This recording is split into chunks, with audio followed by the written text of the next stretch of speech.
Here's your Storm Track 7 forecast.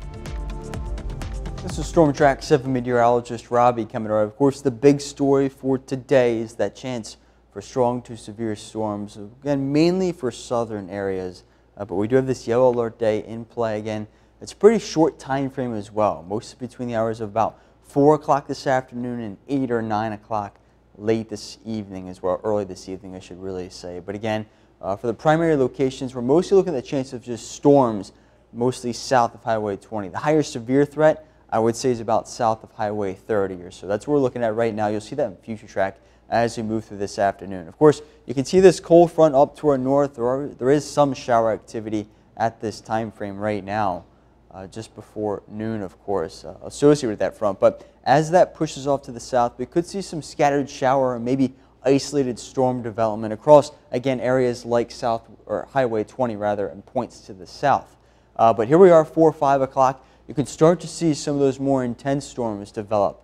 And again, it looks like it's mostly over southern areas. There is a little bit of uncertainty as to when or where this cold front will take position later on this afternoon and evening. And depending on where it is positioned, at least across eastern Iowa, that's where we're going to look for storm initiations for some of the more intense or stronger storms that could be severe in this case. And that's exactly what we're seeing again over those far southern areas. You can see some of that in the backside of the main line that develops that does shift well south of the area.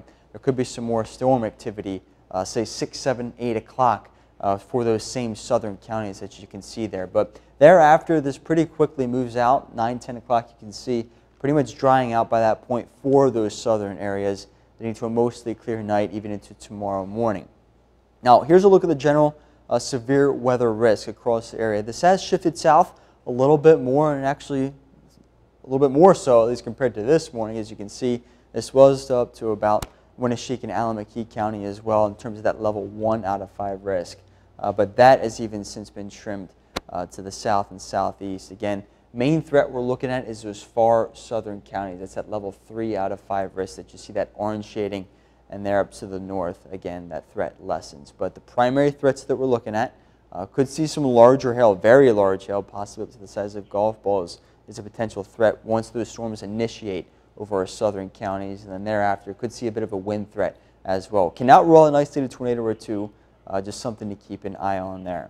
But outside of that storm chance today, it's going to be a pretty hot and humid one, especially for those southern areas. Northern areas, once that front rolls on through, this is where we should start to see highs mainly in the lower to middle 80s, and then along Highway 20 and points south, highs mostly in the upper 80s to lower 90s. Pretty humid out there as well with those dew points in the upper 60s to near 70. Once this front rolls through, winds will switch out of the north and then become more northwesterly tonight and lighten up a good bit as we clear on out. Lows by tomorrow morning, middle 50s to near 60 degrees across the board. And for tomorrow, this sets up for a pretty nice end of the work week here. Pretty pleasant, all things considered. Less humid as well. Highs mainly in the 80s, as you can see, from north to south as well. And hanging into Saturday, of course, beginning of Father's Day weekend. That's our next chance for some showers and some storms. It looks more likely, at least, for northern counties, northern areas across the KWWL viewing area. But still relatively cool, at least compared to the past couple of days. Highs in the upper 70s to lower 80s. But they shoot right back up in terms of those temperatures. Check out these heat indices, especially as we head into Father's Day itself. Could be talking about middle 90s, upper 90s, near 100 possibly by Monday. So keep an eye on that, of course. It does look like it's going to get pretty hot out there across eastern Iowa, even heading into next work week. Looks like it'll be pretty windy as well.